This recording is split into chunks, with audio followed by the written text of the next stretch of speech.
수년째 계속되고 있는 울주군 온산공단 불법 주차 해결을 위해 4,000면에 달하는 주차장이 조성됩니다. 중구에 유일하게 남아있는 증권사 지점이 통폐합을 예고해 금융 소외계층에 대한 피해 우려가 나오고 있습니다. 저출산 여파에 탈울산까지 겹치면서 초등학교 학생 수가 올해부터 급격하게 줄어들기 시작했습니다. 여러분 안녕하십니까? 3월 6일 뉴스데스크 울산입니다. 수년째 계속되고 있는 울주군 온산공단 불법 주차 해결을 위해 울산시가 노상주차장 조성에 나섰습니다. 그 규모만 4,000면에 달하는데 하루 평균 10,000명이 넘게 투입되는 S-오일 샤인 프로젝트 신규 공장 조성 부지 일대에 이 주차장이 집중 조성됩니다. 정인곤 기자입니다. 울산 온산공단의 한 조선소 앞, 도로 양쪽으로 차량들이 빽빽하게 주정차를 해 2개 차선을 점령하고 있습니다. 이곳은 주정차 금지 구역입니다.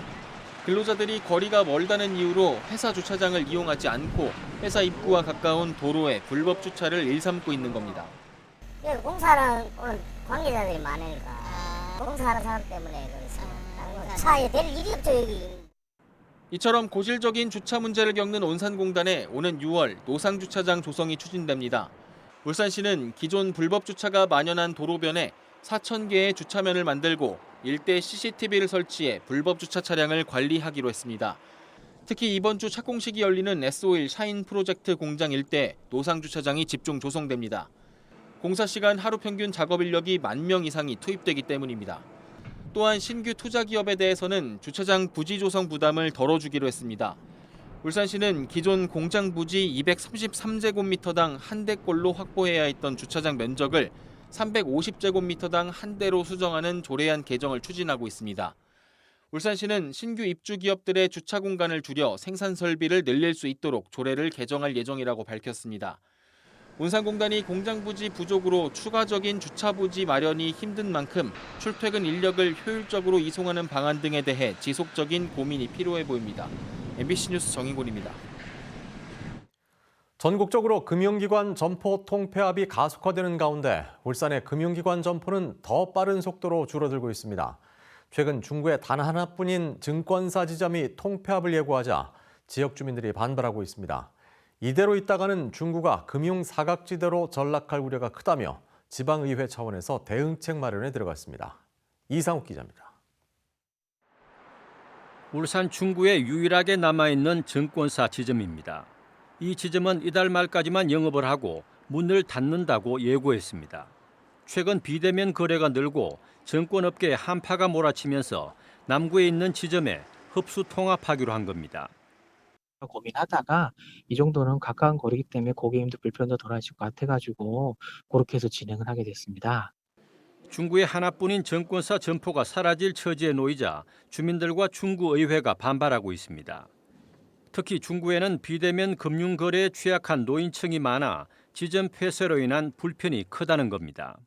아무래도 전화로 상품을 설명하다 보니까 불완전한 판매 설명 의무 위반이라든가 여러 가지 자본시장법상 불법성 요지가 있기 때문에 불완전 판매로 이어져서 고객들의 피해가 생길 수가 있죠. 중구가 금융기관 폐쇄에 반발하는 건 또 다른 이유가 있습니다. 금융기관이 떠난 자리는 상당 기간 빈 상가로 남아있기 때문입니다.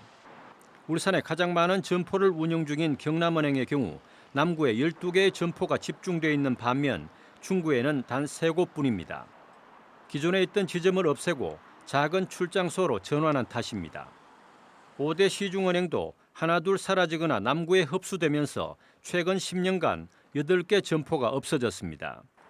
이처럼 2011년 말 258개에 달하던 울산 지역 금융기관 점포는 10년 후 224곳으로 34곳이 사라졌는데 이 가운데 20곳이 중구 지역 점포였습니다. 중구 정주 환경에 악영향을 미치는 금융기관의 일방적인 통폐합을 막기 위해 집행부와 공동으로 대응 방안을 찾는 데 노력하겠습니다. 이제 점포 구조 조정에 치중하기보다는 모바일에 익숙하지 않은 금융 소외계층에 대한 배려를 좀 더 확대해야 한다는 목소리가 높아지고 있습니다. MBC 뉴스 이상욱입니다. 저출산 여파로 인한 학령 인구 감소가 올해 초등학교부터 본격화됐습니다. 여기에 수도권 인구 집중 현상에 따른 인구 유출까지 겹쳐 예상보다 학령 인구 감소 폭이 더 커지고 있습니다. 홍상순 기자입니다. 울산 남구에 있는 이 초등학교는 올해 6명이 입학했습니다. 전교생은 27명으로 울산에서 학생 수가 가장 적습니다. 포경 산업이 화랑이던 7, 80년대에는 학생 수가 3,000명에 육박했습니다. 고래잡이가 금지되면서 경기가 이렇게 활성화 안 되니까 그래서 학생 수가 줄은 이유가 크거든요. 울산 지역 121개 초등학교 가운데 올해 신입생이 10명 이하인 학교는 11곳, 30명 이하인 학교도 14곳에 이릅니다. 전교생이 100명이 안 되는 미니 학교는 13곳으로 전체의 10%를 넘어섰습니다. 학생 수 감소는 인구가 떠나는 농어촌 지역일수록 심각합니다. 올해 초등학교 신입생은 지난해보다 800명이나 감소한 만 28명. 출생률이 1명 미만으로 떨어진 것은 2018년부터인데 2018년생이 입학하는 내년에는 9천여 명, 2025년에는 8천여 명, 2026년에는 7천여 명으로 신입생 수가 더 떨어집니다. 울산시 교육청이 2021년에 예측한 초등학생 수를 보면 올해 울산 지역 초등학생 수는 6만 6천여 명이었는데 실제는 이보다 더 낮은 6만 5천 명대를 보이고 있습니다. 수도권 인구 집중에 따른 탈울산까지 겹쳐 예상보다 더 큰 폭으로 감소하고 있는 겁니다. 한국교육개발원은 2029년에 울산 지역 초등학생 수가 3만 8천 명까지 떨어질 것으로 예측했습니다. 저출산 여파에 탈울산까지 겹치면서 초등학생 수가 급격하게 줄어들기 시작했습니다. MBC 뉴스 홍상순입니다. 울산 지역에 다음 달 4일 벚꽃이 만개할 것으로 예상되는 가운데 코로나19로 중단됐던 지역 벚꽃 축제가 4년 만에 재개됩니다. 울주군은 오는 24일부터 다음 달 7일까지 울산 대표 벚꽃 축제인 울주 작천정 벚꽃 축제를 개최하며 개막식은 오는 31일에 열릴 예정입니다. 남구도 다음 달 1일과 2일 남구 3호동 무거천에서 궁거랑 벚꽃 축제를 개최한다는 계획입니다.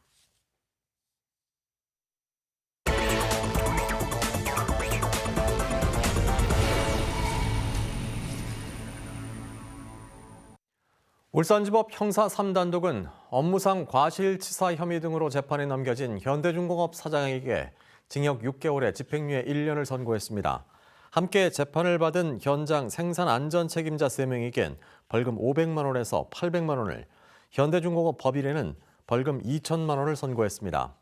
이들은 지난 2021년 2월 5일 울산 조선소에서 용접을 하던 이 회사 40대 직원 1명이 철판에 끼어 숨진 산업재해로 법정에 섰습니다. 전국 원전 동맹에 부산 지역 7개 지자체가 새로 가입해 소속 지자체가 전체 23개로 늘었습니다. 이번에 추가된 지자체들은 부산시 방사선 비상계획구역이 기존 20km에서 28km로 바뀌면서 방제 계획을 수립해 가입하게 됐습니다. 전국 원전동맹 회장인 김영길 울산 중구청장은 원전 인근 위험에 노출돼 살아가는 주민은 500만 명에 이른다며 원자력 안전교부세 신설 필요성을 강조했습니다. 울산 지역 기업체 10곳 중 9곳 이상이 그린벨트를 적절히 활용해야 한다는 조사 결과가 나왔습니다.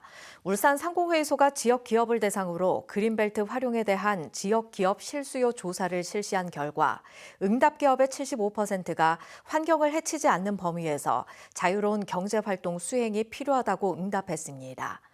또 조사 대상 기업의 16%는 환경에 조금 영향이 있더라도 개발 계획을 수립할 필요가 있다고 응답해 전체 기업체 중 91%가 그린벨트 활용에 찬성하는 것으로 집계됐습니다.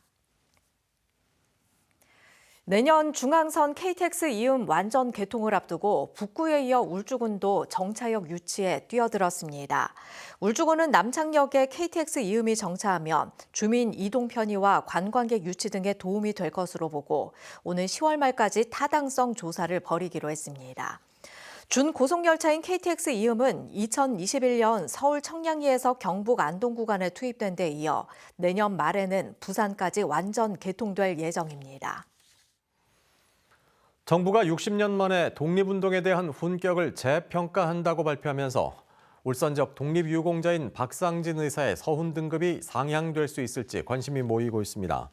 국가보훈처는 역사학계, 법조계, 언론계 등의 전문가들로 독립운동 훈격 국민공감위원회를 구성하고 내일 첫 회의를 개최한다고 밝혔습니다.